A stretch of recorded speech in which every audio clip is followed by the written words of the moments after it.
पेश है विज्ञान लड़ीवार आउण वाला कल की 41वीं कड़ी। खोज ते लेखन नेहा त्रिपाठी।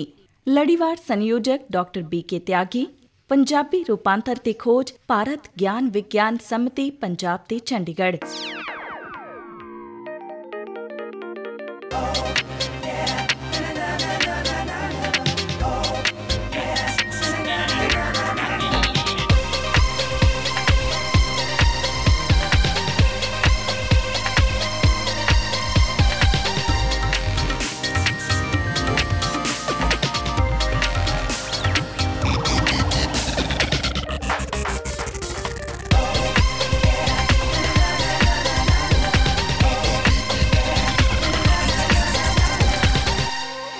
प्यारे ਸਰੋਤਿਓ, ਬਨੌਟੀ ਬੌਧਿਕਤਾ ਦੀ ਵਿਗਿਆਨ ਵਰਤੋਂ ਤੇ ਭਵਿੱਖ ਬਾਬਤ ਸਾਡੇ ਲੜੀਵਾਰ ਆਉਣ ਵਾਲਾ ਕੱਲ ਦੀ 41ਵੀਂ ਕੜੀ ਭਾਰਤ ਹੁਨਰਮੰਦ ਭਾਰਤ ਤੇ ਡਿਜੀਟਲ ਭਾਰਤ 'ਚ ਤੁਹਾਡਾ ਨਿੱਘਾ ਸਵਾਗਤ ਹੈ। ਸਤਿ ਸ਼੍ਰੀ ਅਕਾਲ ਜੀ, ਨਮਸਤੇ।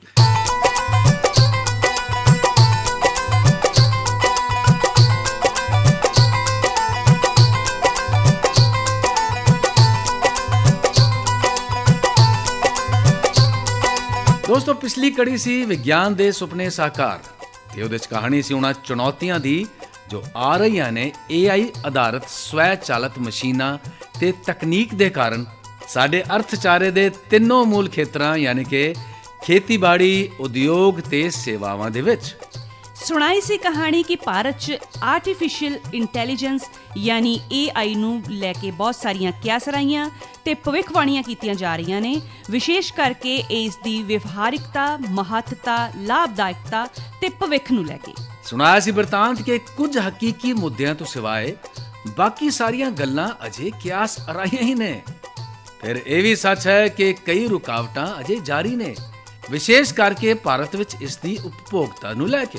ਕਿੱਸਾ ਸੀ ਕਿ ਇਹਨਾਂ ਸਭ ਰੁਕਾਵਟਾਂ ਦੇ ਬਾਵਜੂਦ ਭਾਰਤ 'ਚ AI ਦੇ ਬਹੁਤ ਸਾਰੇ ਫਾਇਦੇ ਵੀ ਨੇ ਤੇ ਇਹਨਾਂ ਦੀ ਵਰਤੋਂ ਵੀ ਬਹੁਤ ਜ਼ਿਆਦਾ ਹੈ। ਇਸੇ ਕਾਰਨ ਇਹਦੇ 'ਚ ਸਰਕਾਰੀ ਤੇ ਨਿੱਜੀ ਨਿਵੇਸ਼ ਵੀ ਬਹੁਤ ਤੇਜ਼ੀ ਨਾਲ ਵਧ ਰਿਹਾ ਹੈ। ਭਾਰਤ 'ਚ AI ਦਾ ਕਰੀਬ 50,000 ਕਰੋੜ ਰੁਪਏ ਦਾ ਮੌਜੂਦਾ ਬਾਜ਼ਾਰ ਤੇਜ਼ੀ ਨਾਲ ਵਧਣਾ ਵੀ ਜਾਰੀ ਹੈ। ਬਿਰਤਾਂਤ ਸੀ ਕਿ ਕਈ ਲੋਕਾਂ ਨੂੰ ਲੱਗਦਾ ਹੈ ਕਿ ਭਾਰਤ ਵਿੱਚ ਇਸ ਦਾ ਉਪਯੋਗ ਮੋਬਾਈਲ, TV, ਮਾਰਕੀਟਿੰਗ ਵਗੈਰਾ ਤੱਕ ਹੀ ਸੀਮਿਤ ਹੈ, ਜਦ ਕਿ ਕੁਝ ਹੋਰ ਮੰਨਦੇ ਨੇ ਕਿ ਇਸ ਨਾਲ ਨਿੱਜੀ ਜੀਵਨ 'ਚ ਟੈਕਨੋਲੋਜੀ ਉੱਪਰ ਮਨੁੱਖ ਦੀ ਡਿਪੈਂਡੈਂਸ ਵਧੇਗੀ।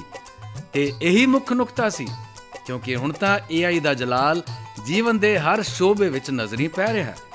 ਇਸ ਗਲਤਫਹਿਮੀ ਤੇ ਬੇਭਰੋਸਗੀ ਦੀਆਂ ਪਰਤਾਂ ਦੇ ਪਰਦਿਆਂ ਨੂੰ ਚੀਰ ਕੇ ਤੱਥਾਂ, ਅੰਕੜਿਆਂ ਤੇ ਵਿਗਿਆਨ ਨੂੰ ਇੰਨੇ ਸੌਖੇ ਤਰੀਕੇ ਨਾਲ ਪੇਸ਼ ਕੀਤਾ ਸੀ ਕਿ AI ਬਾਬਤ ਸਹੀ ਸਮਝ ਬਣਨ 'ਚ ਮਦਦ ਮਿਲੇ ਤੇ ਅਸੀਂ AI ਦੀ ਕਦਰ ਕਰ ਸਕੀਏ। ਦੋਸਤੋ, ਕਹਿ ਦਿੱਤੀ ਸੀ ਸਾਰੀ ਕਹਾਣੀ ਕਿ AI ਰਾਹੀਂ ਖੇਤੀ 'ਚ ਮੌਸਮ, ਫਸਲ ਦੀ ਕਿਸਮ, ਖਾਦਾਂ ਤੇ ਕੀਟਨਾਸ਼ਕਾਂ ਜਾਂ ਨਦੀਨਨਾਸ਼ਕਾਂ ਦੀ ਵਰਤੋਂ ਵਗੈਰਾ ਦੀ ਮਾਤਰਾ ਤੇ ਸਮੇਂ ਵਗੈਰਾ ਦਾ ਆਂਕਲਨ ਕਰਕੇ ਸੁਧਾਰ ਹੋ ਸਕਦਾ ਹੈ। ਖੇਤੀ ਉਤਪਾਦਨ ਦੇ ਵਿੱਚ ਬੇਸ਼ੱਕ ਛੋਟੇ ਤੇ ਸੀਮਾਂਤ ਕਿਸਾਨ ਨਾ ਸੀ, ਪਰ ਵੱਡੀਆਂ ਕਾਰਪੋਰੇਸ਼ਨਸ ਤਾਂ ਇਸ ਦਾ ਲਾਭ ਉਠਾ ਹੀ ਸਕਦੀਆਂ ਨੇ। ਸੁਣਾਈ ਸੀ ਕਹਾਣੀ ਕਿ ਕਿਵੇਂ AI ਖੇਤੀ ਦੇ ਉਤਪਾਦਨ, ਖਰੀਦ ਨੀਤੀ ਤੇ ਪ੍ਰਬੰਧ ਸਮੇਂ ਸਿਰ ਬਣਾਉਣ ਵਾਸਤੇ ਹੋਏਗੀ ਸਹਾਈ ਤੇ ਇਸ ਤਰ੍ਹਾਂ ਕਰੇਗੀ ਖੇਤੀ ਮੰਡੀਕਰਨ 'ਚ ਆਧੁਨਿਕੀਕਰਨ। ਤੇ ਦੋਸਤੋ, ਅੱਜ ਅਸੀਂ ਸੁਣਾਵਾਂਗੇ ਕਹਾਣੀ ਆਰਟੀਫਿਸ਼ੀਅਲ ਇੰਟੈਲੀਜੈਂਸ ਦੀ ਵਰਤੋਂ ਦੀ, ਵਿਕਾਸ ਦੀ, ਭਵਿੱਖ ਦੇ ਪ੍ਰਭਾਵਾਂ ਤੇ ਖਤਰਿਆਂ ਦੀ। ਤੇ ਸਾਡੀ ਇਸ ਕੜੀ ਦਾ ਸਰਲੇਖ ਹੈ ਜੀ ਭਾਰਤ ਹੁਨਰਮੰਦ ਭਾਰਤ ਤੇ ਡਿਜੀਟਲ ਭਾਰਤ। ਲਓ ਸੁਣੋ ਸਾਡੇ ਇਹਨਾਂ ਕਲਾਕਾਰਾਂ ਦੀ ਜ਼ੁਬਾਨੀ ਅੱਜ ਦੀ ਕੜੀ ਭਾਰਤ ਹੁਨਰਮੰਦ ਭਾਰਤ ਤੇ ਡਿਜੀਟਲ ਭਾਰਤ।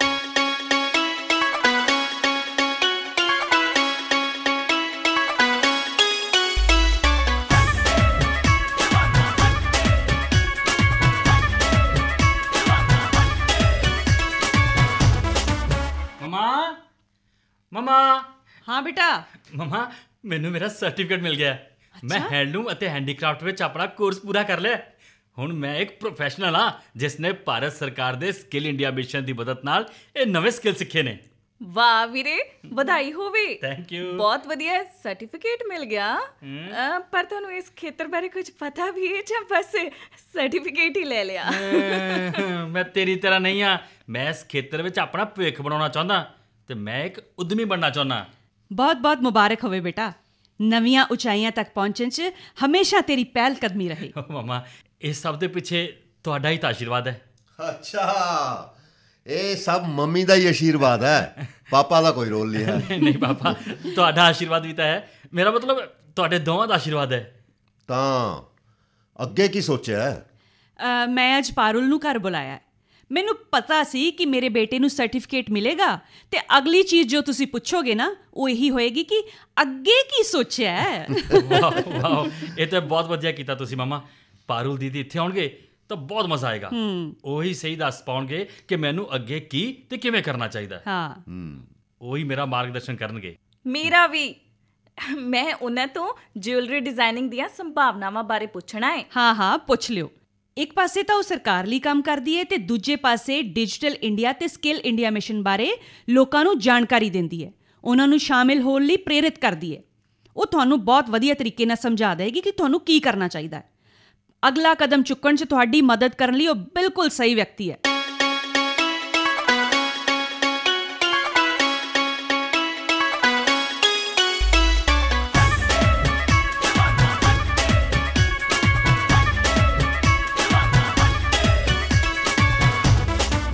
नमस्ते अंकल, नमस्ते आंटी। ਨਮਸਤੇ ਬੇਟਾ। ਨਮਸਤੇ ਨਮਸਤੇ ਬੇਟਾ, ਨਮਸਤੇ। ਤੁਸੀਂ ਕਿਵੇਂ ਹੋ ਸਾਰੇ? ਬਿਲਕੁਲ ਠੀਕ ਹਾਂ, ਖੁਸ਼ ਰਹੋ ਬੇਟਾ, ਆਜੋ ਅੰਦਰ। ਅਸੀਂ ਸਭ ਠੀਕ ਹਾਂ, ਤੂੰ ਕਿਵੇਂ ਹੈ? अंकल मैं भी बिल्कुल ठीक हाँ। हाय सुशांत, हेलो सुनीता। ਨਮਸਤੇ ਦੀਦੀ। ਦੀਦੀ ਆ ਦੇਖੋ ਮੇਰਾ ਸਰਟੀਫਿਕੇਟ। ਵਾਓ, ਇਹ ਤਾਂ ਬਹੁਤ ਵਧੀਆ ਗੱਲ ਹੈ। ਥੈਂਕ ਯੂ ਦੀਦੀ।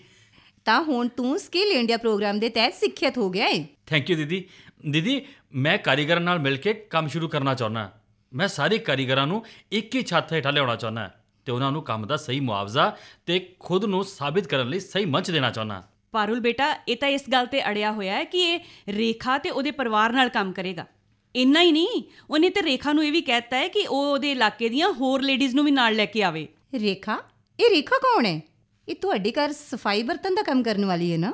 ਹਾਂ ਦੀਦੀ, ਰੇਖਾ ਦੀਦੀ ਤਾਂ ਬਹੁਤ ਹੀ ਸੋਹਣੀ ਕਢਾਈ ਤੇ ਬੁਣਾਈ ਕਰਦੇ ਐ। ਦੇਖੋ ਜੀ, ਆਤਮ ਨਿਰਭਰ ਬਣਨ ਲਈ ਮੈਨੂੰ ਵਪਾਰ ਦਾ ਇਹ ਆਈਡੀਆ ਵਧੀਆ ਲੱਗਿਆ। ਸੁਸ਼ਾਂਤ ਜੋ ਯੋਜਨਾ ਬਣਾ ਰਿਹਾ ਹੈ, ਅਗਰ ਸਭ ਕੁਝ ਠੀਕ ਠਾਕ ਹੁੰਦਾ ਹੈ ਤਾਂ ਇਹ ਵਪਾਰ ਉਸ ਨੂੰ ਆਤਮ ਨਿਰਭਰ ਬਣਾ ਦੇਗਾ। ਪਰ ਇਹ ਕਿਵੇਂ ਹੋਏਗਾ? ਲਓ ਦੀਦੀ, ਪਾਣੀ ਪੀਓ ਤੇ ਚਾਹ ਵੀ ਬਣ ਰਹੀ ਹੈ। ਇਹ ਤਾਂ ਬਹੁਤ ਵਧੀਆ ਕੀਤਾ ਸੁਨੀਤਾ। ਆਪਾਂ ਜੋ ਗੱਲਬਾਤ ਕਰ ਰਹੇ ਹਾਂ ਉਹਦੇ ਵਿੱਚ ਚਾਹ ਦੀ ਤਾਂ ਬਹੁਤ ਜ਼ਿਆਦਾ ਜ਼ਰੂਰਤ ਪਏਗੀ। ਅੰਕਲ, ਮੈਂ ਪੂਰੇ ਭਾਰਤ ਵਿੱਚ ਲੰਮੇ ਸਮੇਂ ਤੋਂ ਸਕਿੱਲ ਇੰਡੀਆ ਵਰਕਸ਼ਾਪ ਕੀਤੀਆਂ ਨੇ। ਮੈਂ ਕਈ ਲੋਕਾਂ ਨੂੰ ਸਿੱਖਿਅਤ ਕੀਤਾ ਹੈ। ਉਹ ਸਭ ਵੀ ਸੁਸ਼ਾਂਤ ਦੇ ਇਸ ਕੰਮ ਵਿੱਚ ਜੁੜ ਸਕਦੇ ਨੇ ਤੇ ਸੁਸ਼ਾਂਤ ਲਈ ਮਦਦਗਾਰ ਸਾਬਿਤ ਹੋਣਗੇ। ਪਰ ਘਰ ਘਰ ਜਾਣਾ ਤੇ ਕੰਮ ਲੱਭਣਾ ਤਾਂ ਠੀਕ ਰਸਤਾ ਨਹੀਂ ਹੈ। ਤੁਸੀਂ ਕੋਈ ਵੀ ਚੀਜ਼ ਬਣਾਓਗੇ ਤਾਂ ਉਸ ਨੂੰ ਵੇਚਣ ਦੇ ਤਰੀਕੇ ਵੀ ਸੋਚਣੇ ਪੈਣਗੇ। ਇੰਨਾ ਹੀ ਨਹੀਂ, ਵਪਾਰ ਰਣਨੀਤੀ, ਗੁਣਵੱਤਾ ਨਿਯੰਤਰਣ, ਅਲੱਗ-ਅਲੱਗ ਜਗ੍ਹਾ ਤੋਂ ਆਉਣ ਵਾਲੇ ਆਰਡਰਸ ਅਤੇ ਉਹਨਾਂ ਦਾ ਪ੍ਰਬੰਧਨ, ਇਹ ਸਭ ਕਿਵੇਂ ਹੋਏਗਾ?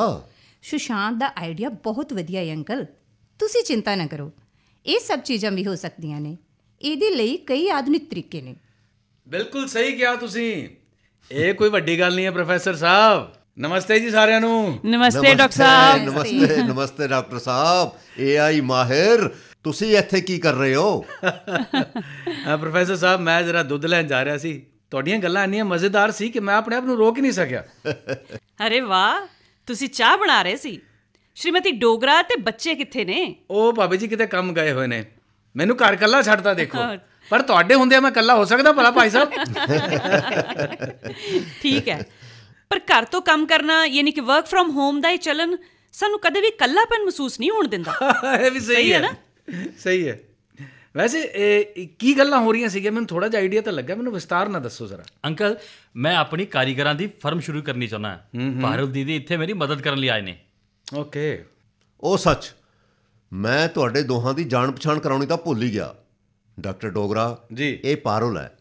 ਇਹ ਸਕਿੱਲ ਇੰਡੀਆ ਤੇ ਡਿਜੀਟਲ ਇੰਡੀਆ ਦੀ ਪਹਿਲ ਨੂੰ ਵਧਾਵਾ ਦੇਣ ਲਈ ਸਰਕਾਰ ਨਾਲ ਕੰਮ ਕਰਦੀ ਹੈ। ਓ ਗ੍ਰੇਟ।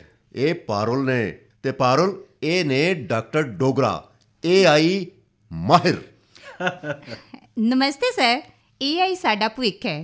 ਤੁਹਾਨੂੰ ਮਿਲ ਕੇ ਬਹੁਤ ਵਧੀਆ ਲੱਗਿਆ। ਨਮਸਤੇ ਪਾਰੁਲ। ਨਮਸਤੇ ਜੀ। ਸਰਕਾਰ ਦੀ ਸਕਿੱਲ ਇੰਡੀਆ ਤੇ ਡਿਜੀਟਲ ਇੰਡੀਆ ਵਰਗੀ ਪਹਿਲ ਤੇ ਆਰਟੀਫੀਸ਼ੀਅਲ ਇੰਟੈਲੀਜੈਂਸ, ਇਹਨਾਂ ਦਾ ਕੰਬੀਨੇਸ਼ਨ ਕਮਾਲ ਹੋ ਸਕਦਾ ਹੈ। ਬਿਲਕੁਲ ਸਰ, ਤੁਸੀਂ ਬਿਲਕੁਲ ਸਹੀ ਕਿਹਾ। ਸਕਿੱਲ ਇੰਡੀਆ, ਜਿਸ ਦਾ ਕਿ ਸੁਸ਼ਾਂਤ ਇੱਕ ਹਿੱਸਾ ਰਿਹਾ ਹੈ। ਇਸ ਤੋਂ ਇਲਾਵਾ ਡਿਜੀਟਲ ਕਨੈਕਟੀਵਿਟੀ ਨੂੰ ਵਧਾਉਣ ਤੇ ਸ਼ਾਸਨ ਨੂੰ ਹੋਰ ਜ਼ਿਆਦਾ ਪਾਰਦਰਸ਼ੀ ਬਣਾਉਣ ਲਈ ਡਿਜੀਟਲ ਇੰਡੀਆ ਪਹਿਲ ਨੇ ਕਈ ਅਦਭੁਤ ਯੋਜਨਾਵਾਂ ਸ਼ੁਰੂ ਕੀਤੀਆਂ ਨੇ, ਜਿਵੇਂ ਕਿ ਹਸਪਤਾਲ, ਡਿਜੀ ਲੋਕਰ, ਸਾਈਨ ਫਰੇਮਵਰਕ ਵਗੈਰਾ ਵਗੈਰਾ। ਬਿਲਕੁਲ, ਐਕਚੁਅਲੀ ਆਰਟੀਫੀਸ਼ੀਅਲ ਇੰਟੈਲੀਜੈਂਸ ਦੇ ਕਦਮ ਨਾਲ ਕਦਮ ਮਿਲਾ ਕੇ ਚੱਲਣਾ ਸਕਿੱਲ ਇੰਡੀਆ ਤੇ ਡਿਜੀਟਲ ਇੰਡੀਆ ਦਾ ਮੌਜੂਦਾ ਦ੍ਰਿਸ਼ਟੀਕੋਣ ਹੋਣਾ ਚਾਹੀਦਾ, ਮੈਨੂੰ ਤਾਂ ਲੱਗਦਾ ਹੈ। ਜੀ ਅੰਕਲ, ਮੈਨੂੰ ਵੀ ਆਰਟੀਫੀਸ਼ੀਅਲ ਇੰਟੈਲੀਜੈਂਸ ਵਿੱਚ ਬਹੁਤ ਦਿਲਚਸਪੀ ਹੈ ਤੇ ਡਿਜੀਟਲ ਇੰਡੀਆ ਦੀਆਂ ਯੋਜਨਾਵਾਂ ਬਾਰੇ ਮੈਂ ਜਾਣਦਾ। ਮੈਂ ਆਪਣਾ ਡਿਜੀਟਲ ਸਿਗਨੇਚਰ ਵੀ ਬਣਾਇਆ ਹੋਇਆ ਹੈ, ਜਿਸ ਨਾਲ ਮੈਂ ਆਪਣੇ ਡਾਕੂਮੈਂਟਸ ਸਾਈਨ ਕਰ ਸਕਾਂ। ਹੁਣ AI ਮੇਰੀ ਫਰਮ ਵਿੱਚ ਮੇਰੀ ਮਦਦ ਕਿਵੇਂ ਕਰ ਸਕਦਾ ਹੈ? ਹਾਂ ਡਾਕਟਰ ਡੋਗਰਾ, ਮੈਂ ਵੀ ਚਾਹੁੰਦਾ ਕਿ ਸੁਸ਼ਾਂਤ ਡਿਜੀਟਲ ਦੁਨੀਆ ਦੇ ਨਾਲ ਜੁੜ ਕੇ ਆਪਣੀ ਨਵੀਂ ਸ਼ੁਰੂਆਤ ਕਰੇ, ਪਰ ਮੁਸ਼ਕਲਾਂ ਕਈ ਜਾਪਦੀਆਂ ਨੇ। ਸੁਸ਼ਾਂਤ ਪੇਂਡੂ ਕਾਰੀਗਰਾਂ ਤੇ ਦਸਤਕਾਰਾਂ ਨੂੰ ਨਾਲ ਲੈ ਕੇ ਚਾਹੁੰਦਾ ਹੈ ਕਿ ਮਿਲ ਜੁਲ ਕੇ ਇਕੱਠੇ ਕੰਮ ਕੀਤਾ ਜਾਵੇ। ਇਹਦੇ ਨਾਲ ਉਹਨਾਂ ਨੂੰ ਪੈਸਾ, ਨਾਮ ਤੇ ਸ਼ੋਹਰਤ ਸਾਰਾ ਕੁਝ ਕਮਾਉਣ 'ਚ ਮਦਦ ਮਿਲੇਗੀ। ਇਸ ਲਈ ਉਹ ਸਾਡੇ ਇਲਾਕੇ 'ਚ ਇਹੋ ਜਿਹੇ ਦਿਹਾੜੀਦਾਰਾਂ, ਘਰੇਲੂ ਨੌਕਰਾਣੀਆਂ ਵਗੈਰਾ ਨਾਲ ਸੰਪਰਕ ਕਰ ਰਿਹਾ ਹੈ, ਜਿਨ੍ਹਾਂ 'ਚ ਕੋਈ ਨਾ ਕੋਈ ਹੁਨਰ ਹੈ। ਓਕੇ। ਪਾਰੁਲ ਵੀ ਕੁਝ ਇਹੋ ਜਿਹੇ ਸਿੱਖਿਅਤ ਕਾਰੀਗਰਾਂ ਦਾ ਵਿਵਰਣ ਸਾਂਝਾ ਕਰ ਰਹੀ ਹੈ ਜੋ ਸੁਸ਼ਾਂਤ ਦੀ ਫਰਮ 'ਚ ਸ਼ਾਮਿਲ ਹੋ ਸਕਦੇ ਨੇ। ਬੇਸ਼ੱਕ ਲੋਕ ਆਤਮ ਨਿਰਭਰ ਹੋਣਾ ਚਾਹੁੰਦੇ ਨੇ ਤੇ ਸਰਕਾਰ ਦੇ ਸੁਪਨੇ ਨੂੰ ਸਾਕਾਰ ਕਰਨ ਵਿੱਚ ਮਦਦ ਕਰਨਾ ਚਾਹੁੰਦੇ ਨੇ। ਇਹ ਬਿਲਕੁਲ ਹੋ ਸਕਦਾ ਹੈ, ਕਿਉਂ ਨਹੀਂ? ਪਰ ਦੇਖੋ ਜੀ, ਅਸੀਂ ਦੋ ਚੀਜ਼ਾਂ ਨੂੰ ਧਿਆਨ 'ਚ ਰੱਖਦੇ ਹੋਏ ਇਸ ਵਪਾਰ ਦੀ ਯੋਜਨਾ ਬਣਾਉਂਦੇ ਹਾਂ, ਰਾਈਟ? ਜੀ। ਸੁਸ਼ਾਂਤ ਦਾ ਇੱਕ ਟੀਚਾ ਤਾਂ ਹੈ ਗ੍ਰਾਮੀਣ ਕਾਰੀਗਰਾਂ ਨੂੰ ਪ੍ਰੇਰਿਤ ਕਰਨਾ ਤੇ ਉਹਨਾਂ ਨੂੰ ਇੱਕ ਮੰਚ ਦੇਣਾ, ਫਾਈਨ। ਤੇ ਦੂਜਾ ਟੀਚਾ, ਸਭ ਤੋਂ ਇੰਪੋਰਟੈਂਟ ਟੀਚਾ, ਵਪਾਰਕ ਲਾਭ। ਬਈ ਪ੍ਰੋਫਿਟ ਤੋਂ ਬਿਨਾਂ ਕੋਈ ਬਿਜ਼ਨਸ ਥੋੜੀ ਹੁੰਦਾ ਹੈ। ਜੀ ਜੀ। ਮੈਂ ਵੀ ਮੁਨਾਫਾ ਕਮਾਉਣਾ ਚਾਹੁੰਦੀ ਹਾਂ। ਮੈਂ ਆਪਣੀ ਪੜ੍ਹਾਈ ਪੂਰੀ ਕਰ ਚੁੱਕੀ ਹਾਂ ਤੇ ਹੁਣ ਜਿਊਲਰੀ ਡਿਜ਼ਾਈਨਿੰਗ ਦੇ ਵਿੱਚ ਸਕਿੱਲ ਇੰਡੀਆ ਦੀ ਚੋਣ ਕਰਨਾ ਚਾਹੁੰਦੀ ਹਾਂ। ਤੇ ਦੇਖੋ, ਇਹ ਡਿਜ਼ਾਈਨ ਮੈਂ ਹੁਣੇ ਬਸ ਤੁਹਾਡੀ ਗੱਲਾਂ ਕਰਦੇ ਹੋਏ ਬਣਾਏ ਨੇ। ਅਰੇ ਵਾਹ, ਵਾਓ, ਬਹੁਤ ਅੱਛੇ। ਇਹ ਤਾਂ ਬਹੁਤ ਹੀ ਵਧੀਆ ਹੈ ਸੁਨੀਤਾ। ਤੂੰ ਆਪਣੀ ਭਰਾ ਦੀ ਫਰਮ 'ਚ ਸਹਾਇਤਾ ਕਰ ਸਕਦੀ ਹੈ। ਸੁਸ਼ਾਂਤ ਆਪਣੀ ਫਰਮ ਦੇ ਕਾਰੀਗਰਾਂ 'ਚ ਤੈਨੂੰ ਸ਼ਾਮਿਲ ਕਰ ਲੇਗਾ ਤੇ ਤੂੰ ਆਪਣੇ ਨਾਲ ਆਪਣੇ ਵਰਗੇ ਹੋਰ ਕਈ ਨੌਜਵਾਨਾਂ ਨੂੰ ਸ਼ਾਮਿਲ ਕਰ ਸਕਦੀ ਹੈ। ਤੇ ਜਿਵੇਂ ਮੈਂ ਦੱਸ ਰਿਹਾ ਸੀਗਾ ਕਿ ਵਪਾਰਕ ਮੁਨਾਫੇ 'ਚ ਆਰਟੀਫੀਸ਼ੀਅਲ ਇੰਟੈਲੀਜੈਂਸ ਦੀ ਬਹੁਤ ਵੱਡੀ ਭੂਮਿਕਾ ਹੋ ਸਕਦੀ ਹੈ। ਜੀ। Big role. ਦੇਖੋ, 2035 ਤੱਕ AI ਦੇ ਪ੍ਰਭਾਵ ਨੂੰ ਲੈ ਕੇ ਕੀਤੇ ਗਏ ਸਟੱਡੀਜ਼ ਵਿੱਚ ਅਧਿਐਨਾਂ 'ਚ ਕਿਹਾ ਗਿਆ ਹੈ ਕਿ ਕਿਸੇ ਦੇਸ਼ ਦਾ ਆਰਥਿਕ ਵਿਕਾਸ ਹੁਣ ਉਸ ਦੀ ਪੂੰਜੀ ਨਾਲ ਨਹੀਂ, ਸਗੋਂ AI 'ਚ ਉਸ ਦੀ ਮੈਚੁਰਿਟੀ, ਪਰਿਪੱਕਤਾ ਤੋਂ ਨਾਪਿਆ ਜਾਏਗਾ। ਬਿਲਕੁਲ, ਹੈ ਨਾ ਕਮਾਲ ਦੀ ਗੱਲ? ਜੀ ਜੀ। ਹੁਣ ਸਾਰੀ ਸਟੱਡੀਜ਼ ਇਸ ਵੱਲ ਇਸ਼ਾਰਾ ਕਰਦੀਆਂ ਨੇ ਕਿ AI ਅਗਲੇ 15 ਸਾਲਾਂ 'ਚ ਕੰਪਨੀਆਂ ਦੇ ਮੁਨਾਫੇ ਨੂੰ 35% ਤੋਂ ਜ਼ਿਆਦਾ ਵਧਾ ਸਕਦੀ ਹੈ। ਵਾਓ, ਇਹ ਸੁਣਨ 'ਚ ਤਾਂ ਬਹੁਤ ਵਧੀਆ ਲੱਗ ਰਿਹਾ ਹੈ। ਮੈਨੂੰ ਲੱਗ ਰਿਹਾ ਕਿ ਮੈਂ ਹੁਣੇ ਹੀ ਵਪਾਰ ਦਾ ਇੱਕ ਬਿਜ਼ਨਸ ਟਾਈਕੂਨ ਬਣ ਗਿਆ। ਮੈਂ ਨਿਸ਼ਚਿਤ ਰੂਪ ਨਾਲ AI ਨੂੰ ਆਪਣੇ ਵਪਾਰ 'ਚ ਸ਼ਾਮਿਲ ਕਰਨਾ ਚਾਹਾਂਗਾ। ਸਰਕਾਰ ਵੀ ਸਾਨੂੰ ਸਭ ਭਾਸ਼ਾਵਾਂ ਵਿੱਚ ਸਿੱਖਿਆ ਦਿੰਦੀ ਹੈ ਤੇ ਆਰਟੀਫੀਸ਼ੀਅਲ ਇੰਟੈਲੀਜੈਂਸ ਤੇ ਇੰਟਰਨੈਟ ਆਫ ਥਿੰਗਸ ਦੀ ਮਦਦ ਨਾਲ ਅਸੀਂ ਨਵੇਂ ਦੌਰ ਦੇ ਕੌਸ਼ਲ ਸਿੱਖ ਸਕਦੇ ਹਾਂ ਤੇ ਸਾਨੂੰ ਨੌਕਰੀ ਦੇ ਨਵੇਂ ਮੌਕੇ ਮਿਲ ਸਕਦੇ ਨੇ। ਪਰ ਅੰਕਲ, ਮੈਂ AI ਕਿਵੇਂ ਸਿੱਖ ਸਕਦੀ ਹਾਂ? ਦੇਖੋ ਬੇਟਾ, ਤੁਹਾਨੂੰ AI ਸਿੱਖਣ ਦੀ ਲੋੜ ਨਹੀਂ ਹੈ। ਇਹ ਕਾਫੀ ਟੈਕਨੀਕਲ ਚੀਜ਼ ਹੈ। ਇਸ ਦੇ ਲਈ AI ਐਕਸਪਰਟ ਹੈਗੇ ਨੇ, ਇਹ ਤੁਹਾਡੇ ਲਈ ਚੀਜ਼ਾਂ ਵਿਕਸਿਤ ਕਰਦੇ ਨੇ। ਤੁਹਾਨੂੰ ਬਸ AI ਦੀ ਵਰਤੋਂ ਸਿੱਖਣ ਦੀ ਲੋੜ ਹੈ। ਪਾਪਾ, ਤੁਸੀਂ ਕੀ ਕਹਿ ਰਹੇ ਸੀ? ਸੱਚ, ਕਿਹੜੀਆਂ ਸੋਚਾਂ 'ਚ ਡੁੱਬੇ ਹੋਏ ਹੋ? ਬੇਟਾ, ਮੇਰੀ ਚਿੰਤਾ ਸਿਰਫ ਇਹ ਹੈ ਕਿ ਸੁਸ਼ਾਂਤ ਇਹ ਸਭ ਮੈਨੇਜ ਕਰ ਪਾਵੇਗਾ। ਕਿਉਂ ਨਹੀਂ ਪ੍ਰੋਫੈਸਰ ਸਾਹਿਬ? ਅਨਡਾਊਟਡਲੀ ਉਹ ਇਹ ਕਰ ਸਕਦਾ ਹੈ ਤੇ ਉਹਨੂੰ ਇਹ ਕਰਨਾ ਚਾਹੀਦਾ ਹੈ। ਬਿਲਕੁਲ। ਪਰ ਸਾਨੂੰ ਇੱਕ ਗੱਲ ਨਹੀਂ ਭੁੱਲਣੀ ਚਾਹੀਦੀ ਕਿ ਡਿਜੀਟਲ ਦੌਰ 'ਚ AI ਤਕਨੀਕ ਜਿਸ ਤਰ੍ਹਾਂ ਕੰਮ ਕਰ ਰਹੀ ਹੈ, ਉਹ ਕਾਫੀ ਨਹੀਂ ਹੈ। ਅਜੇ ਵੀ ਸਾਨੂੰ ਇਨਸਾਨੀ ਮਦਦ ਦੀ ਲੋੜ ਪੈਂਦੀ ਹੈ। ਜੀ। ਹੁਣ ਦੇਖੋ, ਇਨਸਾਨਾਂ ਦੁਆਰਾ ਦਿੱਤੀ ਗਈ ਜਾਣਕਾਰੀ ਤੇ ਇਨਸਾਨਾਂ ਦੀ ਕਾਰਜ ਕੁਸ਼ਲਤਾ ਉੱਪਰ ਹੀ ਆਰਟੀਫੀਸ਼ੀਅਲ ਇੰਟੈਲੀਜੈਂਸ ਦਾ ਇਸਤੇਮਾਲ ਡਿਪੈਂਡ ਕਰਦਾ ਹੈ। ਬਿਲਕੁਲ, ਇਹ ਬਿਲਕੁਲ ਸੱਚ ਹੈ। ਕਿਸੇ ਵੀ ਆਈਡੀਆ ਤੇ ਉਸ ਨੂੰ ਅਮਲ ਵਿੱਚ ਲਿਆਉਣ ਦੀ ਹਰ ਕੋਸ਼ਿਸ਼ ਦੇ ਪਿੱਛੇ ਇਨਸਾਨ ਦਾ ਹੱਥ ਹੁੰਦਾ ਹੈ।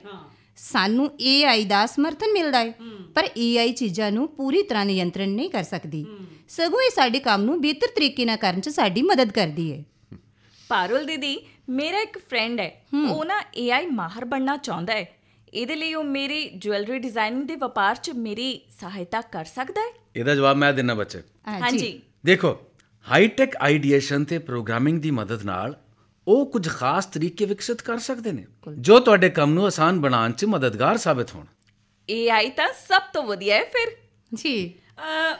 ਪਰ ਜਿੰਨਾ ਕੁ ਮੈਨੂੰ ਪਤਾ ਹੈ, ਸਭ AI ਗਤੀਵਿਧੀਆਂ ਲਈ ਇੰਟਰਨੈਟ ਦੀ ਜ਼ਰੂਰਤ ਹੁੰਦੀ ਹੈ। ਹਾਲਾਂਕਿ ਅੱਜ ਕੱਲ੍ਹ ਡਿਜੀਟਲ ਕਨੈਕਟੀਵਿਟੀ ਬਹੁਤ ਵਧੀਆ ਹੈ, ਵਾਈਫਾਈ ਹੌਟਸਪੌਟ ਹਰ ਜਗ੍ਹਾ ਮਿਲ ਜਾਂਦੇ ਨੇ। ਮੈਂ ਆਪਣੇ ਘਰ 'ਚ ਲੱਗੇ CCTV ਕੈਮਰਿਆਂ ਦੀ ਰਿਕਾਰਡਿੰਗ ਉਦੋਂ ਵੀ ਵੇਖ ਸਕਦੀ ਹਾਂ ਜਦੋਂ ਮੈਂ ਘਰ ਤੋਂ ਦੂਰ ਹੁੰਦੀ ਹਾਂ। ਬਿਲਕੁਲ। ਪਰ ਇਹਨਾਂ ਗ੍ਰਾਮੀਣ ਲੋਕਾਂ ਨੂੰ ਇੰਟਰਨੈਟ ਕਿਵੇਂ ਮਿਲੇਗਾ? ਡਿਜੀਟਲ ਪਾੜਾ ਹੀ ਬਹੁਤ ਵੱਡਾ ਹੈ। ਨਹੀਂ, ਇਹ ਜ਼ਰੂਰੀ ਨਹੀਂ ਹੈ ਆਂਟੀ। ਨਵਾਂ AI ਸਿਸਟਮ ਬਿਨਾਂ ਇੰਟਰਨੈਟ ਦੇ ਵੀ ਕੰਮ ਕਰ ਸਕਦਾ ਹੈ। ਬਿਲਕੁਲ, ਐਬਸੋਲੂਟਲੀ। ਪਰ ਅੰਕਲ, ਮੈਂ AI ਦੀ ਮਦਦ ਦੇ ਨਾਲ ਜਿਊਲਰੀ ਡਿਜ਼ਾਈਨਿੰਗ ਕਰ ਸਕਦੀ ਹਾਂ। ਮੈਂ ਖਾਸ ਤੌਰ ਤੇ ਨਾ ਜਿਹੜੀ ਐਥਨਿਕ ਜਿਊਲਰੀ ਹੁੰਦੀ ਹੈ ਉਹਦੀ ਡਿਜ਼ਾਈਨਿੰਗ ਕਰਨਾ ਚਾਹੁੰਦੀ ਹਾਂ। ਓ ਗ੍ਰੇਟ ਬੇਟਾ। ਐਥਨਿਕ ਯਾਨੀ ਕਿ ਪੁਰਾਤਨ ਜਿਊਲਰੀ ਡਿਜ਼ਾਈਨਿੰਗ ਨੂੰ ਫਿਰ ਤੋਂ ਸਾਡੇ ਜੀਵਨ 'ਚ ਸ਼ਾਮਿਲ ਕਰਨ ਲਈ ਮਸ਼ੀਨਾਂ ਦੀ ਮਦਦ ਲਈ ਜਾ ਰਹੀ ਹੈ। ਇਹ ਆਲਰੇਡੀ ਸਟਾਰਟ ਹੋ ਚੁੱਕਾ ਹੈ। ਸਟੀਲ ਤੇ ਪਿੱਤਲ ਦੇ ਗਹਿਣੇ ਡਿਜ਼ਾਈਨ ਕਰਨ 'ਚ AI ਦੀ ਭੂਮਿਕਾ ਦਾ ਪਹਿਲਾਂ ਤੋਂ ਹੀ ਪਤਾ ਲਗਾਇਆ ਜਾ ਚੁੱਕਾ ਹੈ ਤੇ ਹੁਣ ਪੁਰਾਤਨ ਗਹਿਣਿਆਂ 'ਚ ਪੱਥਰ ਦਾ ਇਸਤੇਮਾਲ ਕਰਕੇ ਡਿਜ਼ਾਈਨ ਬਣਾਉਣ 'ਚ AI ਦਾ ਇਸਤੇਮਾਲ ਕੀਤਾ ਜਾ ਸਕਦਾ ਹੈ। ਪੱਥਰ ਦੀ ਜਿਊਲਰੀ ਵਿੱਚ ਵੀ ਅੰਕਲ? ਮੈਨੂੰ ਤਾਂ ਇਸ ਤਰ੍ਹਾਂ ਦੀ ਜਿਊਲਰੀ ਬਹੁਤ ਪਸੰਦ ਹੈ ਤੇ ਮੈਂ ਆਪਣੇ ਬਣਾਏ ਹੋਏ ਡਿਜ਼ਾਈਨ ਵਿੱਚ ਪੱਥਰ ਦਾ ਇਸਤੇਮਾਲ ਵੀ ਕਰਨਾ ਚਾਹੁੰਦੀ ਹਾਂ। ਬੇਟਾ, ਮਸ਼ੀਨਾਂ ਦੀ ਮਦਦ ਨਾਲ ਅਜਿਹਾ ਕਰਨਾ ਆਸਾਨ ਹੋ ਜਾਂਦਾ ਹੈ। ਇਸ ਟਾਈਮ ਵੀ ਬਹੁਤ ਘੱਟ ਲੱਗਦਾ ਹੈ। ਨਾਲ ਹੀ AI ਦੀ ਮਦਦ ਨਾਲ ਇੱਕ ਹੀ ਜਿਊਲਰੀ ਵਿੱਚ ਅਲੱਗ-ਅਲੱਗ ਤਰ੍ਹਾਂ ਦੇ ਪੱਥਰਾਂ ਦਾ ਇਸਤੇਮਾਲ ਕਰਨ ਦੀ ਚੁਣੌਤੀ ਜਿਹੜੀ ਹੈ ਉਹਨੂੰ ਵੀ ਆਸਾਨੀ ਨਾਲ ਨਜਿੱਠਿਆ ਜਾ ਸਕਦਾ ਹੈ। ਹਾਂਜੀ, ਪੱਥਰ ਆਕਾਰ ਦੇ ਵਿੱਚ ਅਲੱਗ-ਅਲੱਗ ਤਰ੍ਹਾਂ ਦੇ ਹੁੰਦੇ ਹੈ। ਉਹਨਾਂ ਦਾ ਰੰਗ, ਉਹਨਾਂ ਦੀ ਬਣਾਵਟ ਸਭ ਅਲੱਗ ਹੁੰਦੀ ਹੈ ਤੇ ਕਿਸੇ ਵੀ ਜਿਊਲਰੀ ਦੇ ਵਿੱਚ ਇਹਨਾਂ ਆਕਾਰਾਂ ਦੀ ਵਿਵਸਥਾ ਕਿਵੇਂ ਕੀਤੀ ਜਾ ਸਕਦੀ ਹੈ, ਇਹਦੇ ਅਲੱਗ-ਅਲੱਗ ਤਰੀਕੇ ਹੋ ਸਕਦੇ ਨੇ। ਸੋ ਇਹ ਬਹੁਤ ਚੁਣੌਤੀ ਭਰਿਆ ਕੰਮ ਹੈ, ਪਰ ਮੈਨੂੰ ਇਸ ਕੰਮ ਕਰਨ ਵਿੱਚ ਬਹੁਤ ਮਜ਼ਾ ਆਉਂਦਾ ਹੈ। ਹਾਂ, ਤਾਂ ਮੇਰਾ ਬੇਟਾ ਪੁਰਾਤਨ ਤੇ ਆਧੁਨਿਕ ਦਾ ਫਿਊਜ਼ਨ ਕੱਪੜਿਆਂ 'ਚ ਕਰੇਗਾ ਤੇ ਮੇਰੀ ਬੇਟੀ ਇਹੋ ਜਿਹਾ ਫਿਊਜ਼ਨ ਜਿਊਲਰੀ 'ਚ ਕਰੇਗੀ। ਭਈ ਮੈਨੂੰ ਪੂਰਾ ਯਕੀਨ ਹੈ ਕਿ ਦੋਨੋਂ ਸਫਲ ਹੋਣਗੇ ਤੇ ਮੈਨੂੰ ਨਵੇਂ-ਨਵੇਂ ਤਰ੍ਹਾਂ ਦੇ ਕੱਪੜੇ ਤੇ ਜਿਊਲਰੀ ਪਾਉਣ ਨੂੰ ਮਿਲੇਗੀ। ਕਿਉਂ ਨਹੀਂ? ਅਰੇ ਇਹ ਕੀ ਗੱਲ ਹੋਈ? ਅਸੀਂ ਇੱਥੇ ਮੇਰੇ ਕੰਮ ਨੂੰ ਲੈ ਕੇ ਗੱਲ ਕਰਨ ਲਈ ਬੈਠੇ ਹਾਂ ਤੇ ਸੁਨੀਤਾ ਵਿੱਚ ਆਪਣੀ ਗੱਲ ਲੈ ਕੇ ਬਹਿ ਗਈ ਹੈ। ਮਾਂ, ਵੀਰੇ ਨੂੰ ਕਹੋ ਵੀ ਮੇਰੇ ਬਾਰੇ ਇੰਜ ਨਾ ਗੱਲ ਕਰਨ, ਉਹ ਵੀ ਸਾਰਿਆਂ ਦੇ ਸਾਹਮਣੇ। ਸੁਸ਼ਾਂਤ, ਵੀ ਉਹਨੂੰ ਤੰਗ ਕਰਨਾ ਬੰਦ ਕਰ। ਇੱਥੇ ਹਰ ਕੋਈ ਤੁਹਾਡੇ ਦੋਵਾਂ ਬਾਰੇ ਚਿੰਤਿਤ ਹੈ ਤੇ ਤੁਹਾਡੇ ਦੋਵਾਂ ਬਾਰੇ ਗੱਲਾਂ ਕਰ ਰਿਹਾ ਹੈ। ਹਾਂ, ਬਿਲਕੁਲ। ਤੇ AI ਤੁਹਾਡੇ ਦੋਵਾਂ ਦੀ ਮਦਦ ਕਰੇਗੀ। ਮੈਂ ਵੀ ਤੇ ਇਹੀ ਸਮਝਣ ਦੀ ਕੋਸ਼ਿਸ਼ ਕਰ ਰਿਹਾ ਕਿ AI ਮੇਰੀ ਮਦਦ ਕਿਵੇਂ ਕਰ ਸਕਦੀ ਹੈ। ਮੈਂ ਦੱਸ ਰਿਹਾ ਬੇਟਾ, ਇੱਕ ਗੱਲ ਤਾਂ ਅੱਛੀ ਹੈ ਕਿ ਮਿਸਿਸ ਸ਼ੁਕਲਾ ਨੂੰ ਇਸ ਫਿਊਜ਼ਨ ਬਾਰੇ ਕਿਸੇ ਤਰ੍ਹਾਂ ਦਾ ਕੋਈ ਕਨਫਿਊਜ਼ਨ ਨਹੀਂ।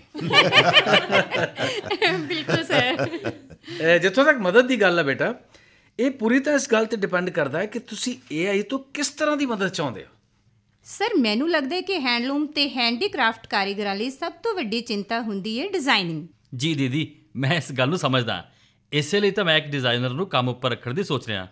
ਪਰ ਹੁਣ ਤੁਸੀਂ ਮੈਨੂੰ ਦੱਸ ਦਿੱਤਾ ਹੈ ਕਿ ਮੇਰੀ ਇਸ ਸਮੱਸਿਆ ਦਾ ਹੱਲ AI ਕੋਲ ਹੈ। ਹਾਂ ਬੇਟਾ, AI ਦੀ ਮਦਦ ਨਾਲ ਤੁਸੀਂ ਨਾ ਸਿਰਫ ਵਧੀਆ ਡਿਜ਼ਾਈਨ ਚੁਣ ਸਕਦੇ ਹੋ, ਸਗੋਂ ਨਵੇਂ ਤੇ ਜ਼ਰੂਰਤ ਦੇ ਮੁਤਾਬਿਕ ਡਿਜ਼ਾਈਨ ਬਣਾ ਵੀ ਸਕਦੇ ਹੋ। ਇਹਦੇ ਨਾਲ ਕੀ ਹੋਵੇਗਾ? ਕਾਰੀਗਰਾਂ ਨੂੰ ਅਲੱਗ-ਅਲੱਗ ਤਰ੍ਹਾਂ ਦੇ ਡਿਜ਼ਾਈਨ ਮਿਲਣਗੇ। ਉਹ ਉਹਨਾਂ ਦੀ ਮਦਦ ਨਾਲ ਸੁੰਦਰ ਤੇ ਸਮਕਾਲੀਨ ਯਾਨੀ ਕਿ ਕੰਟੈਂਪਰੇਰੀ ਚੀਜ਼ਾਂ ਤਿਆਰ ਕਰ ਸਕਣਗੇ ਤੇ ਇਹ ਸੁਣ ਕੇ ਮਿਸਿਸ ਸ਼ੁਕਲਾ ਬੜੇ ਖੁਸ਼ ਹੋਣਗੇ। ਵੈਸੇ ਡਾਕਟਰ ਡੋਗਰਾ, AI ਤਾਂ ਡਿਜ਼ਾਈਨ ਬਣਾ ਦੇਗਾ, ਪਰ ਕੀ ਇਹ ਕਾਰੀਗਰ ਇਹਨਾਂ ਡਿਜ਼ਾਈਨਸ ਨੂੰ ਸਮਝ ਸਕਣਗੇ? ਇਹਨਾਂ ਨੂੰ ਅਸਲ ਜ਼ਿੰਦਗੀ ਦੀਆਂ ਚੀਜ਼ਾਂ 'ਚ ਬਦਲ ਸਕਣਗੇ? ਮੇਰਾ ਮਤਲਬ ਕਿ ਮੈਂ ਜਾਣਨਾ ਚਾਹੁੰਦੀ ਹਾਂ ਕਿ ਕੀ ਜਲਦੀ AI ਦੁਆਰਾ ਡਿਜ਼ਾਈਨ ਕੀਤੀ ਗਈ ਸਾੜੀ ਜਾਂ ਕੋਈ ਚੂੜੀ ਮੈਂ ਪਹਿਨ ਸਕੂੰਗੀ? ਬਿਲਕੁਲ ਆਂਟੀ। ਹਾਂ, ਕਿਉਂ ਨਹੀਂ। ਮੈਂ ਕਿਤੇ ਪੜ੍ਹਿਆ ਸੀ ਕਿ AI 'ਚ ਸ਼ਿਲਪ ਕਾਰੀਗਰਾਂ ਲਈ ਡਿਜ਼ਾਈਨ ਦੇ ਅਵਸਰਾਂ ਨੂੰ ਵਧਾਉਣ ਦੀ ਸਮਰੱਥਾ ਹੈ, ਜਿਸ ਨਾਲ ਸਮਕਾਲੀਨ ਬਾਜ਼ਾਰ ਦੀਆਂ ਜ਼ਰੂਰਤਾਂ ਅਨੁਸਾਰ ਬਿਹਤਰ ਬਾਜ਼ਾਰ ਉਤਪਾਦ ਤਿਆਰ ਕਰਕੇ ਉਹ ਆਪਣੀ ਕਮਾਈ ਵਧਾ ਸਕਦੇ ਨੇ ਤੇ ਇਸ ਤਰ੍ਹਾਂ ਪ੍ਰਾਚੀਨ ਭਾਰਤੀ ਕਲਾ ਰੂਪਾਂ ਨੂੰ ਲੁਪਤ ਹੋਣ ਤੋਂ ਵੀ ਬਚਾ ਸਕਦੇ ਨੇ। ਅਰੇ ਵਾਹ! ਮਤਲਬ ਤਾਂ ਇਹਨੂੰ ਇਸ ਤਰ੍ਹਾਂ ਦੇਖਿਆ ਜਾ ਸਕਦਾ ਹੈ ਕਿ ਨਵੀਂ ਪੀੜ੍ਹੀ ਪਿਛਲੀ ਪੀੜ੍ਹੀ ਤੋਂ ਮਿਲੀ ਹੋਈ ਵਿਰਾਸਤ ਨੂੰ ਨਾ ਸਿਰਫ ਬਚਾ ਰਹੀ ਹੈ, ਸਗੋਂ ਇੱਕ ਕਦਮ ਅੱਗੇ ਜਾ ਕੇ ਉਸ ਨੂੰ ਬਿਹਤਰ ਵੀ ਬਣਾ ਰਹੀ ਹੈ। ਵਾਹ ਬੇਟਾ, ਕਿੰਨੇ ਖੂਬਸੂਰਤੀ ਨਾਲ ਤੁਸੀਂ ਇਹਨੂੰ ਬਿਆਨ ਕੀਤਾ। Thank you. ਤੇ ਤੁਹਾਨੂੰ ਪਤਾ ਕਿ ਇਹਨਾਂ ਤਕਨੀਕਾਂ ਨੂੰ ਪੂਰੇ ਭਾਰਤ 'ਚ ਅਪਣਾਇਆ ਗਿਆ ਤੇ ਇਹਨਾਂ ਦੀ ਮਦਦ ਨਾਲ ਬਿਹਤਰ ਚੀਜ਼ਾਂ ਬਣਾ ਕੇ ਬਾਜ਼ਾਰ 'ਚ ਲਿਆਂਦੀਆਂ ਗਈਆਂ ਨੇ ਤੇ ਉਹਨਾਂ ਨੂੰ ਇਸ ਲਈ ਬਹੁਤ ਸਾਰੀ ਐਪਰੀਸੀਏਸ਼ਨ ਤੇ ਬਹੁਤ ਵਧੀਆ ਪ੍ਰਾਈਸ ਵੀ ਮਿਲ ਰਿਹਾ ਹੈ। ਫਿਰ ਤਾਂ ਇਹ ਆਉਣ ਵਾਲੇ ਉਦਮੀਆਂ ਲਈ ਫਾਇਦੇਮੰਦ ਹੀ ਹੋਏਗਾ। ਡੈਫੀਨੇਟਲੀ। ਤੇ ਇੰਨਾ ਹੀ ਨਹੀਂ ਅੰਕਲ, ਇਹ ਮਾਰਕੀਟਿੰਗ ਤੇ ਪ੍ਰਚਾਰ 'ਚ ਉਹਨਾਂ ਦੀ ਮਦਦ ਵੀ ਕਰੇਗਾ। ਉਹਨਾਂ ਨੂੰ ਉਹਨਾਂ ਦੇ ਗਾਹਕਾਂ ਤੱਕ ਪਹੁੰਚਣ ਤੋਂ ਲੈ ਕੇ ਸਮਾਨ ਨੂੰ ਸਹੀ ਤਰੀਕੇ ਨਾਲ ਲੋਕਾਂ ਤੱਕ ਪਹੁੰਚਾਉਣ 'ਚ ਵੀ ਅਹਿਮ ਭੂਮਿਕਾ ਨਿਭਾਏਗਾ। ਬਿਲਕੁਲ। ਪਰ ਮੈਨੂੰ ਇੱਕ ਗੱਲ ਸਮਝ ਨਹੀਂ ਆਈ। ਉਹ ਕਿਹੜੀ? ਉਹ ਇਹ ਕਿ ਗ੍ਰਾਮੀਣ ਜਾਂ ਜ਼ਿਆਦਾਤਰ ਅਸਿੱਖਿਅਕ ਵਰਗ ਦੇ ਲੋਕ, ਜਿਵੇਂ ਕਿ ਮੇਰੇ ਘਰ 'ਚ ਕੰਮ ਕਰਨ ਵਾਲੀ ਰੇਖਾ, ਉਹਦੇ ਦੋਸਤ ਗੁਆਂਢੀ, ਇਸ AI ਆਧਾਰਿਤ ਡਿਜ਼ਾਈਨਿੰਗ ਨੂੰ ਕਿਵੇਂ ਸਮਝਣਗੇ ਤੇ ਉਹਦੇ ਮੁਤਾਬਕ ਕੰਮ ਕਿਵੇਂ ਕਰਨਗੇ? ਤੁਸੀਂ ਇਸ ਦੀ ਚਿੰਤਾ ਬਿਲਕੁਲ ਵੀ ਨਾ ਕਰੋ ਆਂਟੀ। ਅਸੀਂ ਆਪਣੇ ਕਾਰਜਕਰਮਾਂ ਵਿੱਚ ਕਾਰੀਗਰਾਂ ਨੂੰ AI ਦੁਆਰਾ ਬਣਾਏ ਗਏ ਡਿਜ਼ਾਈਨ ਅਨੁਸਾਰ ਕੰਮ ਕਰਨਾ ਸਿਖਾਉਂਦੇ ਹਾਂ। ਅੱਛਾ, ਤੇ ਸਭ ਤੋਂ ਵਧੀਆ ਗੱਲ ਇਹ ਕਿ ਪਰੰਪਰਾਗਤ ਡਿਜ਼ਾਈਨ ਦਾ ਧਿਆਨ ਰੱਖਦੇ ਹੋਏ ਉਹ ਇਹਨੂੰ ਆਪਣੇ ਤਰੀਕੇ ਨਾਲ ਕਰ ਸਕਦੇ ਨੇ। ਜਿਸ ਨਾਲ ਹੱਥਾਂ ਨਾਲ ਬਣੀਆਂ ਚੀਜ਼ਾਂ ਦਾ ਮਜ਼ਾ ਵੀ ਬਣਿਆ ਰਹੇ ਤੇ ਪੁਰਾਤਨ ਆਧੁਨਿਕ ਦਾ ਬੇਜੋੜ ਸੰਗਮ ਵੀ ਹੋਵੇ। ਬਿਲਕੁਲ ਪ੍ਰੋਫੈਸਰ ਸਾਹਿਬ, ਤੇ ਇਹੀ ਕਾਰਨ ਹੈ ਕਿ ਸਾਡੇ ਵਰਗੇ AI ਐਕਸਪਰਟਸ ਦਾ ਮੰਨਣਾ ਹੈ ਕਿ ਅਜੇ ਵੀ ਇਸ ਖੇਤਰ 'ਚ ਇਨਸਾਨਾਂ ਦੀ ਜਗ੍ਹਾ ਲੈਣ 'ਚ ਮਸ਼ੀਨਾਂ ਨੂੰ ਬਹੁਤ ਟਾਈਮ ਲੱਗੇਗਾ ਤੇ ਇਹਨੂੰ ਕਾਫੀ ਲੰਬਾ ਰਸਤਾ ਤੈਅ ਕਰਨਾ ਪਏਗਾ। ਬਿਹਤਰੀਨ ਡਿਜ਼ਾਈਨਿੰਗ ਤੇ ਫਿਰ ਪ੍ਰੈਕਟੀਕਲ ਸ਼ੇਪ 'ਚ ਪ੍ਰੋਡਕਟਸ ਦੀ ਪੋਸੀਬਿਲਿਟੀ, ਇਹ ਸਭ ਜਲਦੀ ਸੰਭਵ ਹੋ ਜਾਏਗਾ। ਸਭ ਤੋਂ ਪਹਿਲਾਂ ਮੈਂ ਰੇਖਾ ਦੀਦੀ ਅਤੇ ਉਹਨਾਂ ਦੇ ਦੋਸਤਾਂ ਨਾਲ ਬੈਠਾਂਗਾ, ਜਿਸ ਨਾਲ ਕਿ ਅਸੀਂ ਉਹਨਾਂ ਨਾਲ ਅਗਲੇ ਕਦਮ ਦੀ ਚਰਚਾ ਕਰ ਸਕੀਏ। ਹਾਂ, ਤੇ ਜਦੋਂ ਤੁਸੀਂ ਇਹਨਾਂ ਚੀਜ਼ਾਂ ਦੀਆਂ ਯੋਜਨਾਵਾਂ ਬਣਾਉਣਾ ਤਾਂ ਮੈਨੂੰ ਵੀ ਦੱਸਣਾ, ਮੈਂ ਵੀ ਇਸ ਵਿੱਚ ਸ਼ਾਮਲ ਹੋ ਜਾਵਾਂਗੀ। ਹਾਂ ਪਾਰੁਲ, ਤੂੰ ਜ਼ਰੂਰ ਇਹਨਾਂ ਦੇ ਨਾਲ ਰਹੀਂ। ਇੱਥੋਂ ਤੱਕ ਕਿ ਮੈਂ ਵੀ ਇਹਦਾ ਹਿੱਸਾ ਬਣਨਾ ਚਾਹਾਂਗੀ। ਜਿੰਨਾ ਮੇਰੇ ਤੋਂ ਹੋ ਸਕੇਗਾ ਮੈਂ ਇਹਨਾਂ ਦੀ ਮਦਦ ਵੀ ਜ਼ਰੂਰ ਕਰਾਂਗੀ। ਵੀ ਆਖਰ ਮੈਂ ਵੀ ਇਹਨਾਂ ਲਈ ਮਾਡਲਿੰਗ ਕਰਨੀ ਹੈ। ਇਹਨਾਂ ਦੇ ਸਾਰੇ ਡਿਜ਼ਾਈਨ ਸਭ ਤੋਂ ਪਹਿਲਾਂ ਮੈਂ ਹੀ ਤਾਂ ਪਾਉਣੇ ਨੇ, ਪਸੰਦ ਨਾ ਪਸੰਦ ਉਹ ਵੀ ਮੈਂ ਹੀ ਤਾਂ ਦੱਸਣੀ ਹੈ ਬਈ। ਬਿਲਕੁਲ ਆਂਟੀ। ਮੰਮੀ ਤੁਸੀਂ ਇਕੱਲੇ ਨਹੀਂ, ਮੈਂ ਵੀ ਮਾਡਲਿੰਗ ਕਰਾਂਗੀ। ਅੱਛਾ, ਮੈਂ ਵੀ ਆਵਾਂਗੀ। ਬਿਲਕੁਲ ਬਿਲਕੁਲ। ਅਸੀਂ ਪਿਕਨਿਕ ਨਹੀਂ ਮਨਾ ਰਹੇ, ਇਹ ਇੱਕ ਸੀਰੀਅਸ ਮੈਟਰ ਹੈ। ਕੋਈ ਨਾ ਬੇਟਾ, ਉਸ ਨੂੰ ਵੀ ਆਪਣੇ ਨਾਲ ਸਿੱਖਣ ਦਾ ਮੌਕਾ ਦਿਓ। ਬਿਲਕੁਲ ਬਿਲਕੁਲ, ਕਿਉਂ ਨਹੀਂ। ਵੈਸੇ ਪ੍ਰੋਫੈਸਰ ਸਾਹਿਬ, ਇੱਕ ਗੱਲ ਦੀ ਸਮਝ ਨਹੀਂ ਆ ਰਹੀ ਜੀ। ਅੱਜ ਦੀ ਗੱਲਬਾਤ ਜ਼ਿਆਦਾ ਮਜ਼ੇਦਾਰ ਸੀ ਜਾਂ ਸੁਨੀਤਾ ਬੇਟਾ ਵੱਲੋਂ ਬਣਾਈ ਗਈ ਚਾਹ ਤੇ ਮੱਠੀਆਂ? ਬਹੁਤ ਮਜ਼ਾ ਆਇਆ ਬੱਚਿਓ। ਮੇਰੀਆਂ ਬੈਸਟ ਵਿਸ਼ੇਸ ਤੁਹਾਡੇ ਦੋਨਾਂ ਦੇ ਨਾਲ। ਥੈਂਕ ਯੂ ਅੰਕਲ ਜੀ। ਅੰਕਲ, ਇਸ 'ਚ ਮੈਨੂੰ ਤੁਹਾਡੇ ਮਾਰਗਦਰਸ਼ਨ ਦੀ ਵੀ ਜ਼ਰੂਰਤ ਹੋਏਗੀ ਤੇ ਜੇਕਰ ਸੰਭਵ ਹੋਵੇ ਤਾਂ ਮੈਨੂੰ ਕੁਝ AI ਮਾਹਰਾਂ ਦੇ ਬਾਰੇ ਵੀ ਦੱਸ ਦੇਣਾ ਜੋ ਡਿਜ਼ਾਈਨਿੰਗ ਵਿੱਚ ਮੇਰੀ ਮਦਦ ਕਰ ਸਕਣ। ਬਿਲਕੁਲ ਬੇਟਾ, ਐਨੀ ਟਾਈਮ ਫॉर ਯੂ। ਮੈਂ ਦੱਸਾਂਗਾ ਛੇਤੀ ਤੇ ਮੈਨੂੰ ਆਪਣੇ ਕੰਮ ਬਾਰੇ ਅਪਡੇਟ ਦਿੰਦਾ ਰਹੇ। ਠੀਕ ਹੈ ਬੱਚਿਓ, ਫਿਰ ਚੱਲਦਾ। Okay professor Sahib, thanks for the T. ਚੰਗਾ ਜੀ doctor Sahib, thanks. Thank you ਜੀ, ਥੈਂਕ ਯੂ ਅੰਕਲ ਜੀ।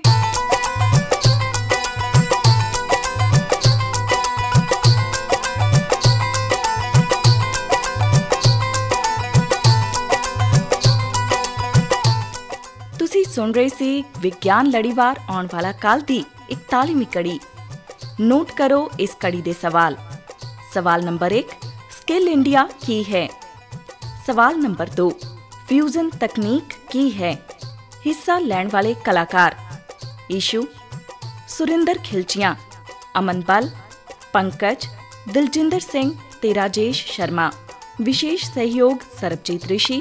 पेशकश गुरविंदर सिंह ते अमनदेव जोशी।